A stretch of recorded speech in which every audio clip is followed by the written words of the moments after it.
Today we're going to look at upgrading studio lighting on a budget.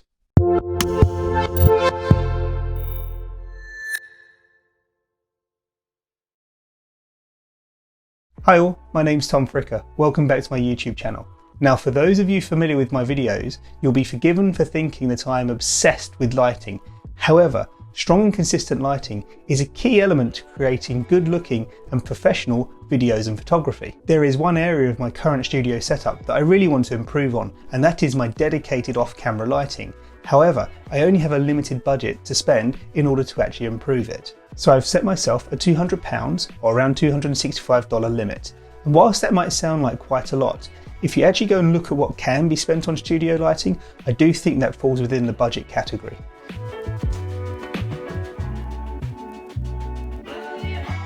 Before we move on to what I'm going to buy, let's take a look at what I currently use, because I think looking at that might give me some good hints as to what to look out for in the new lighting. As you may have seen in my previous videos, the only dedicated off-camera lighting I use, other than the Lume Cube Panel Mini, featured in my last video, card above if you want to watch, is this 168 bulb LED panel. I purchased this in an Amazon Black Friday sale a number of years ago for the princely sum of £15 or around $20 US. And whilst this has actually done a really good job, it does have a few flaws that make it less than ideal acting as the sole dedicated off-camera lighting in a studio. Firstly, there are two wheels on the back, and they turn on and off the cool and warm LED lights. They also adjust the brightness, and the challenge with that is it makes it very difficult to get consistent lighting across cuts and scenes. As I have to turn these wheels off in order to turn the light off between shoots, when I come back to shoot, I have to reset every time. That, coupled with the fact that there is no display on this panel to show me what power I have it set to or what colour temperature, mean that it's a real guessing game for getting consistent lighting between shoots. In the new light, I'll really be looking for dedicated settings and power controls. Another annoyance with this light is the fact that the battery indicator is virtually useless. When I first put a battery in, it will show 4 bars, as in the battery is full. However, it virtually immediately drops down to 1 bar, whether I've not have actually been using the light. As I'm sure you can understand, knowing where the battery is in its life cycle is really important, and I've had a few instances where mid-shoot the battery has actually run out, and that's been really annoying. So being able to run my new lights off mains power would be a big bonus, but also clear indication as to where the battery is in its life cycle is very important. Also, as I'm sure you can see, I lost the diffuser sheet that came with this light a number of years ago and made the shoddy replacement out of paper. It's pretty dog-eared now, and to be honest with you, I'm never sure whether it's really had that much effect. So diffusion will be a big point for my new lights. I need to make sure that I can control the light and soften it, especially where I've got people in front of the lens. And whilst not an issue with this light specifically, I would like a set of 2 lights for my studio, because I'd like to leave one plugged in next to my desk at all times, set up, ready to go and plugged into the mains, and have another that I can move around and use where I need. So enough about what I currently use, let's get to the computer and see what's available. To save you having to watch me trawl through the internet, I've done some investigation ahead of time and found a couple of really good options which seem to fit my budget, which I'm going to choose between. There seem to be 2 main competitors in the price band at which I'm looking. They are GVM, or Great Video Maker, and Neewer. Not sure if I pronounced that correctly, but if I have, give this video a like. Anyway, both of these companies make lighting kits which contain everything you need to get started, such as light stands, batteries, battery chargers, as well as the lights themselves, and I've found 2 kits in particular that I'm interested in. Let's take a look at the first one. So this is the GVM kit that I've found, and it ticks many of the boxes that I'm looking for. The kit itself comes with 2 of their 520 LED video light panels, 2 power adapters, 2 diffusers, 2 light stands, 2 battery chargers, and they also throw in a carry case. The 520 LED lights should be more than powerful enough for my need, and the fact that it also comes with 2 stands is super useful. The power adapters will mean that I can plug the lights into the mains and not have to worry about batteries running out halfway through a shoot. And the fact that it also comes with 2 diffusers means that I can use those to really soften the light that is produced and remove any harsh shadows, and that's a real necessity if you're videoing scenes with people in, and considering that I am the subject of most of my videos, I'm going to need them.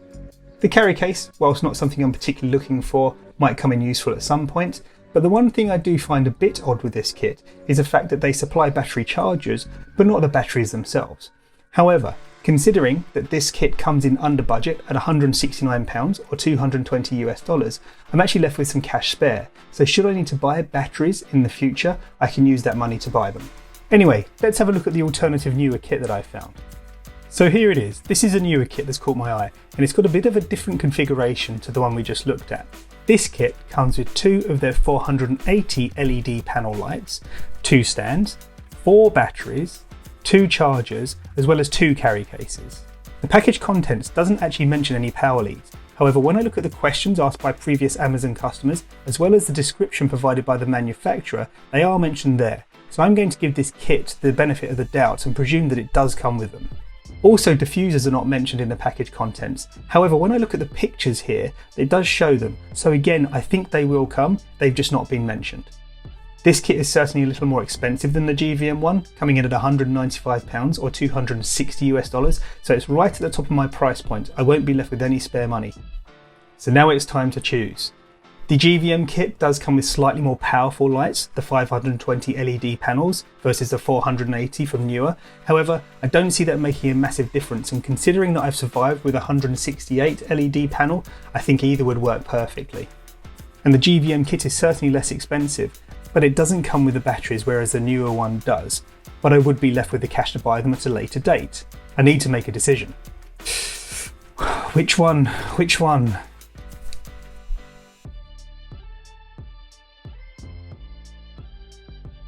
Okay, I've made my mind up. Whilst the GVM kit is less expensive and undoubtedly has most of what I need, I'm going to go for the Neewer one. And the main reason for that is I've got other Neewer products and I've always been very pleased with them. They really are good quality for the price point they come in at. And the fact that the kit does come with the batteries is a draw. Whilst I might not need them all the time, I will need them at some point. So that's it, the decision has been made. All I need now to do is hit the buy button and get them on their way. And that's done. So we'll open them up in a couple of days when they arrive and see what they look like.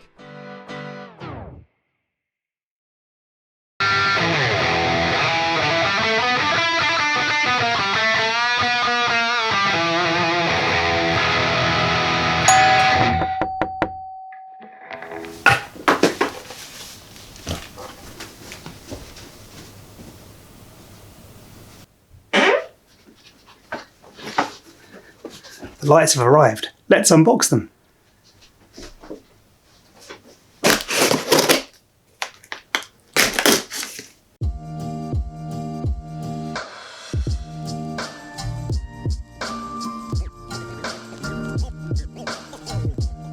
So, taking a closer look at the lights, as you can see, when opening up the boxes, they already come in their cases.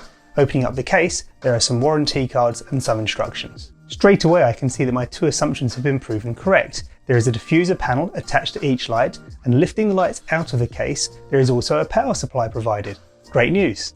Looking at the lights themselves, the one thing that strikes me is how sturdy they are. They are encased completely in a metal chassis, and the plastic control panel on the back seems to be really rugged.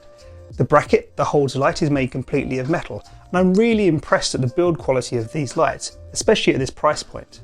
Taking a closer look at the control panel on the lights, as you can see there is a 3-way power switch, 1 selection each for running on battery or mains power, and an off switch. There are also 2 battery compartments. That really gives me some hope with regards to the battery life on these lights. I'll have to test it over time, but I'm really hopeful that it will get a decent run when putting both batteries in. Also, there are 2 wheels which are used to control the colour temperature and the power of each of the bulb sets, one for the warm bulbs and one for the cool light bulbs. The one thing these lights don't have, which was on my list, is an LED panel on the back to show me what power they are running at. However, I think I can live with that.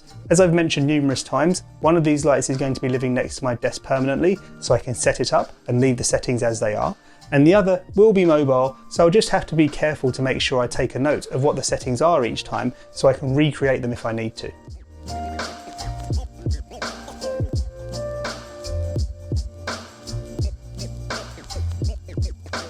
Moving on to the light stands, again these seem to be of good quality. The main sections are made of metal and the legs are bracketed, so they should be very stable once the lights are installed. There is one thing I don't particularly like about these stands, and they are the leg locks. As you can see, they are the key type. I already own an Amazon basic stand and that actually has quick release locks, and I much prefer those. So what I may do is use one of the newer stands next to my desk, as that's not going to be adjusted frequently, but mount the mobile light on my Amazon basic stand. I can keep the other Neewer light stand as a spare should I need it at another time. The batteries to use are a very standard MPF 550, which is great because they're commonly used across lots of camera gear. And also, the chargers that are supplied are nice and low profile. They also have a little LCD screen on them so I can see charging process. And also, they came with the micro USB leads I need to plug them in. As a little side project, I created a charging station for all of my batteries, those used by my camera, my lights, my field monitor, as well as my GoPro. I've plugged them all in to this RevPower USB charging hub, so when I need to record something, I can just set all of my batteries into their chargers, turn on the power hub, and everything will charge at once. I'm now going to spend a little bit of time setting up one of these lights, and then when I come back, we can see how well they work.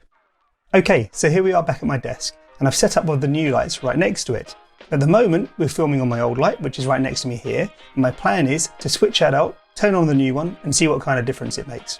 Let's check it out. Okay, and there you have it. I'm now using the new light.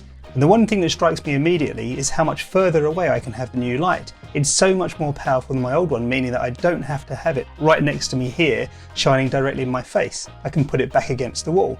Also, as it is more powerful, I can put it up a bit higher and angle the light down, meaning that I should get less reflection in things like my glasses, which has always driven me a little bit crazy when making these videos. I need to have a play with the settings and make sure I've got them right for this scene, but at the moment I'm really happy with how these look. I put the diffuser sheet in. I'm not convinced it's doing enough at the moment, so I may need to invest in a softbox later. However, for now, this is a vast improvement to the old paper diffuser I had to make myself. In summary, I'm super happy with this lighting kit. It really does improve my process for creating videos. I don't have to worry about batteries running out, and the lights are that much more powerful that I can really tailor the lighting far greater to the scenes I'm trying to film. The purpose of today's video was not to sell a specific lighting kit, or even to talk about lighting in general. It was more really the thought process around any kind of gear upgrade. How do you like what you already have? Does it work for you? Does it not? What can be improved? Then apply that to some investigation around what is available to you at your price point. As you can see, good results can be attained, even on a budget. And that's it for today's video, folks. I hope you've enjoyed it. If you did, please consider liking and subscribing. And if you have any questions or feedback, please leave them in the comments section below. My name's Tom Fricker. Until next time, have a great day.